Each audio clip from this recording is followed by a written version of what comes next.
Hello lovely people, I'm Muli from Little Wisdom. Welcome to the course, The Laws of Human Nature. Today, let's continue talking about the Law of Narcissisim. Transform self-love into empathy. In the last lecture, we have discussed about why are people so self-absorbed? What do people do to get attentions? How do people develop into deep narcissists? And what are the behavior patterns and negative influence of them? How to deal with them. If you haven't watched that tutorial yet, I highly recommend you to start with that one firstly. Then come back to this second part. In that way, you can build up a rounded understanding to the law of narcissism. But if you are more interested in starting with this one, it's also totally fine to follow. Okay, let's start the topic of today. In this lecture, we will focus on the spectra of self-absorption and how to develop empathy.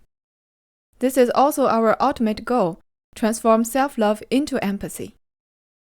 We are all narcissists who have habitual self-absorption, which means we are all on the spectra of self-absorption.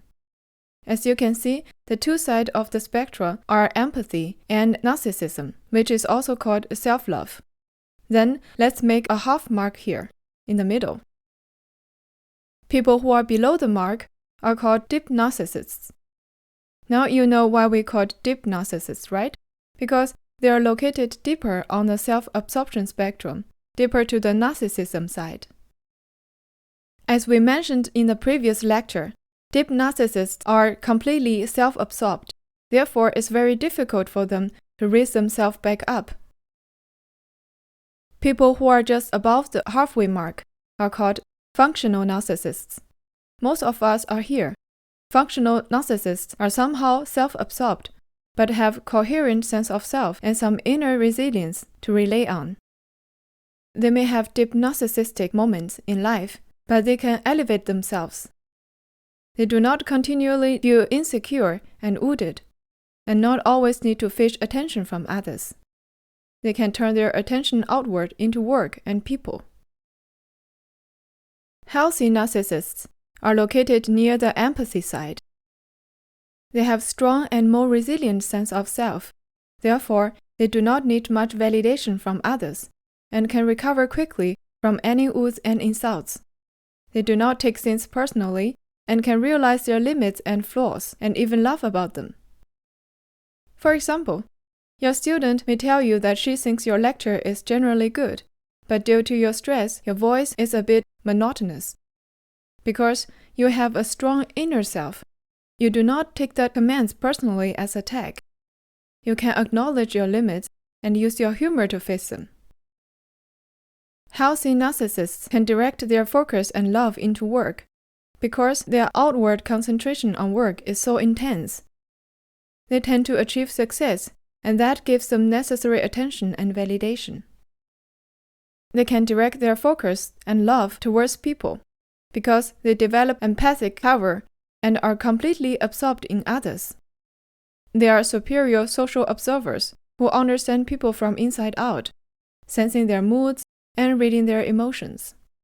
They take the perspective of others, enter their world and value system to think out way inside of their minds.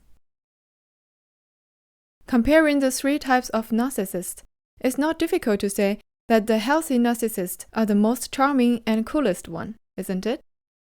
Having the power of empathy, we can see into people's moods and minds, anticipate their action, and gently lower their resistance. It sounds so great to have more empathy to smooth our social life.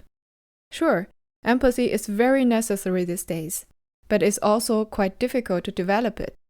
Why that? Reason number 1, technology and internet. We spend less time in real-life social interaction and more time socializing online. But no matter typing on WhatsApp or video call on Skype, we do not truly have the chance to see people, feel their moods, and read their minds. Reason number 2, culture. Today's culture tends to emphasize the value of individual and individual rights. It encourages strong self-involvement, which means people are busy with showing themselves to others, speaking their own ideas out, Therefore, people lose the tolerance to something different and cannot imagine others have different opinions from theirs. Reason number 3, lack of need. We do not feel the need to pay attention to others. We tend to think that our survival depends only on our ability to accomplish the work, instead of how well we see into people's moods and minds. Reason number 4, busyness and laziness. Nowadays, everyone is busy. We always have so many works to do, and we are too lazy to give any mental space to people. Therefore, we tend to imagine that we understand people quite well and rely on the predigested judgment. Reason number 5, lack of vision. We cannot see the connection between the problems in our lives and our constant misreading of people's moods and intentions.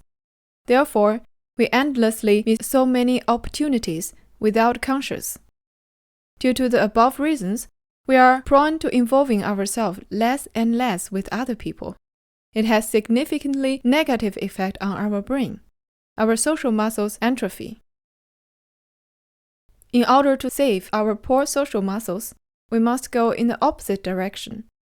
Learn to turn attention and sensitivity outward, towards others, developing social empathic muscles. In that way, we can improve our concentration on work, build up healthy relationships with people around, and gain attention without trying. The more empathy we develop, the stronger the desire to develop more. Empathy creates its own upward and positive momentum. Next, let's have a look how we can develop empathy. It consists of 4 aspects: attitude, behavior, analytic empathy, feedback, and exercises. Let's start from attitude. When we meet new people, the greatest danger that we are facing is appearance bias. About appearance bias, I have explained it in detail in the second part of Law of Irrationality. If you have interest, you are very welcome to watch that tutorial as well. Well, simply speaking here, appearance bias is that we tend to have assumption that we really understand the person, and make a quick judgment and categorize them. We must begin with the opposite assumption, that we are ignorant, have possibility to make incorrect snap judgment. Then, when we need the judgment, simply throw it.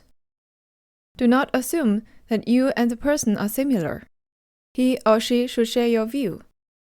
Treat each other like undiscovered country, to be ready to be surprised. Setting up such empathic attitude expand our mental flexibility, open spirit, and creative energy. We are more willing to consider more possibilities and options. The empathic attitude during conversation is to reverse the normal impulse to talk and give opinions. Instead, we should give full attention to others' opinions, maintain the curiosity to others. Imagine how ridiculous a conversation can be. If people are so self-absorbed and seeking every bit to talk, a conversation will simply be a container for people to throw their opinions. Besides, we must realize and overcome the attribution bias.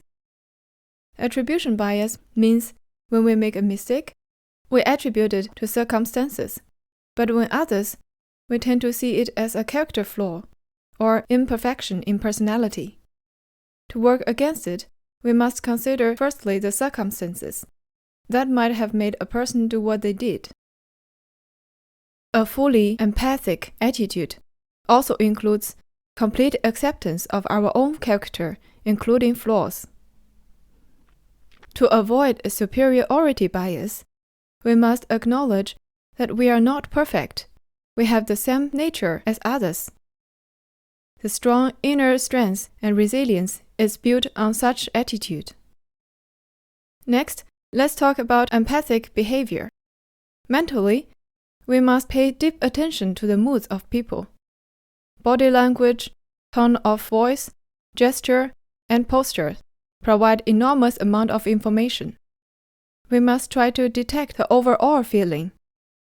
Confidence, insecurity, defensiveness, arrogance, frustration, or elation, even before paying attention to what people say. Focus on the overall feeling that you pick up. Next is to figure out people's intention and emotions behind the intention. Usually, people do not express their intention directly. True intention is often behind words. After picking up the overall feeling tone and figuring out people's intention and emotions, we should also practice physical empathy. Have you ever heard about chameleon effect? It says people who are connecting physically and emotionally in a conversation will tend to mimic each other's gestures and postures. We can utilize the chameleon effect in another way around. Scientific researchers show mirroring people on any level will draw out an empathic response from them. We can also mirror people literally by repeating the things they said or talking the things that are left unsaid but you have sensed. To create rapport, proper nodding head and smile also help. For sure, the nodding, smiling, and mirroring should be done at selected moments. They should be subtle, almost impossible to detect. Moreover, we should also maintain some distance from people that we talk with, and not be enmeshed in their emotions deeply. Next aspect to develop empathy is analytic empathy. To go deeper into people's spirit and value, we need to collect as much information as possible during conversations, especially about people's early years, relationships with parents and siblings. These are very valuable information because people develop concept of what is strong, sensitive, generous, weak, often based on their parents and relationship with them. A person's taste in partners and their culture also means a lot. In general, people love to talk about themselves and their past, therefore it is not too difficult to gather information. Otherwise, you can ask open-ended questions and begin with a sincere admission of your own to establish trust. The goal of collecting information is to get a read on each person's particular psychology, what motivates them, what makes them unique, in order to have a full understanding of each specific person. Feedback and exercises are essential for empathy development. You can get direct feedback by asking people about their thoughts and feelings to get a sense if you have guessed correctly. Or you can simply feel if you can sense a great rapport from people to get indirect feedback. You can try to practice the empathic skills with various people having different backgrounds. If you find yourself one day that you cannot categorize people simply, because everyone seems so different and unique and interesting, you are moving yourself up to the empathy side on the spectrum of self-absorption.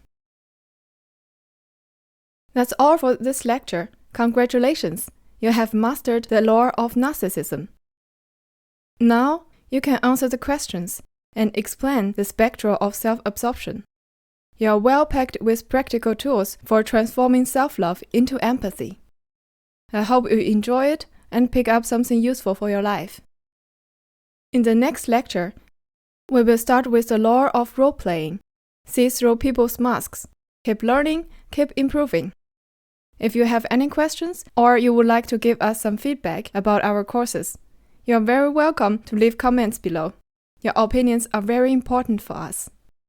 Thank you so much for your watching. If you enjoyed the lecture today, don't forget to give a thumbs up and subscribe our channel. We would love that you click the subscribe button to help our content to rise to the top. In that way, you can help more people get the chance to improve their life. At our channel Little Wisdom, you can find professional psychology tutorials. Every Friday, we will update new and interesting video. Don't miss it. Again, thank you so much for your valuable time and efforts dedicated for your mental health. I'm Muli from Little Wisdom. Wish you have a wonderful day and see you next time.